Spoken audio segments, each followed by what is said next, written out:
Okay, I sent you out a handful of articles on Bhutan and their gross national happiness. What they're trying to say is money isn't everything, GDP isn't everything. We need to take a more balanced scorecard approach to measuring the happiness of people. And they do this through surveys and things.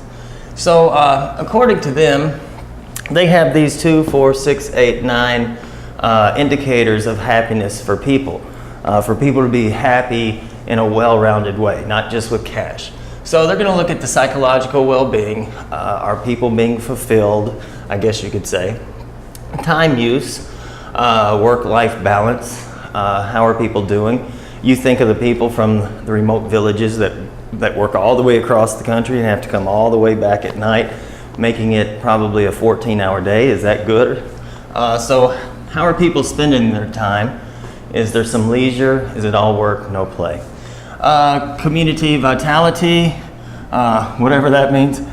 Culture, and in their case, they want to preserve the culture and take a proactive effort, make a proactive effort to embrace and keep the culture alive. Health, being both mental and physical. Education, are all the people getting education? Do they have opportunities for education? Are they staying in school? Environmental diversity, ecology, and land. Is it being preserved? Do we have a sustainable development kind of thing going on with the forest? And are the rivers clean and things like that? The river that I live on, I would never swim in. And that's kind of sad, you know. I'd never eat a fish out of there either. Living standards, looking at wages and purchasing power and things like that. We have inflation and have the wages kept up with that. So we can maintain a certain degree of living standards. And governance. They want to know about if people are happy with the leadership and if government and their programs are being affected. So in their view, these 9 things are measured via surveys. If people tell the truth, that's a question. And to see how happy, overall, how happy people are. Now, for you, I don't think I've had any comments on the forums about this yet. So for you, we want to look at the company. And maybe you've heard of the balanced scorecard. When I think of balanced scorecard, I think of employees. How are the employees doing, which is why we're here, HR. I think of, do we have process improvements? Think of that. And balanced scorecard for a company. Employees, process improvements, customer satisfaction, and profitability. That might be your basic balanced scorecard. Employees, processes, customer satisfaction, and profits. A well-rounded look at a company, not just looking at the cash, looking at the bottom line, looking at the whole thing, seeing how we're doing. Now, I've just made up a quick list of things that if we were to look at the employee and if they're happy, because if we don't have happy employees, we're probably not going to have happy customers, and there goes the profits. So you might look at, this is just an idea, I want you to really come up with your own versions of this, but we could look at pay. Am I paid fairly for what I do? That could be a question. You could also go out to the parking lot and look at all the employees' vehicles. Stress. Now here again, you can observe or you could ask the question. Whether or not they'll tell you the truth is another thing. What about life balance? The use of time. Are they working late until the night?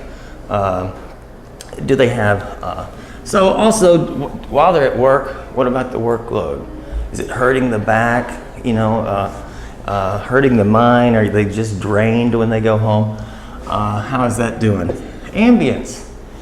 Our environment changes our moods. I know when I get my yard cut, it looks nice.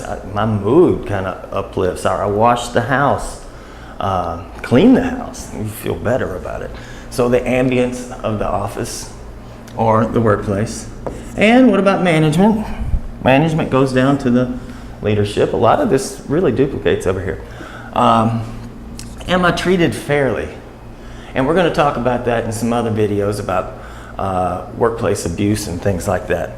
And I would like to know about customer satisfaction, I think, because if it is where a lot of interaction between the employees and the customers, if they're not satisfied, the processes are screwed up, something's wrong. I'm seeing this on the news currently at the airports where the security people are having a heck of a time because of the lines and all the frustrated customers, and that makes their life miserable. Job security. How do people feel about job security? That might stem from, are they properly trained? Are they getting the job done? I'm also kind of thinking about the profits too, but do they feel like they're confident with having a job next month? And when you mix that in with crazy incorporated #1, where they have open books, they show the employees, hopefully the news is good, that they're profitable, so we will be in business for at least a little while. Team spirit, the attitudes of the coworkers, the ability for the things that an employee needs is to have a friend at work. Do people get along and enjoy being around each other, or is there a lot of tension and stuff like that? That would go into the happiness of the employee. Personal development. We talked about Herzberg and we talked about Maslow and 5 jobs. Has the person had a chance to personally develop and become a better version of themselves? And overall, are they proud to work for the company? So this might be your gross company happiness indicator list for the employees. And it's just part of a balanced scorecard, but it's important for you as a manager or a HR person or an influential person around top management to look at these things and see if we have happy employees. It's not just about the pay, it's about the stress and the rest of the things. So you build your own version, or think about it yourself as an employee. What do you value in work? And looking at the situation holistically, what things matter to you?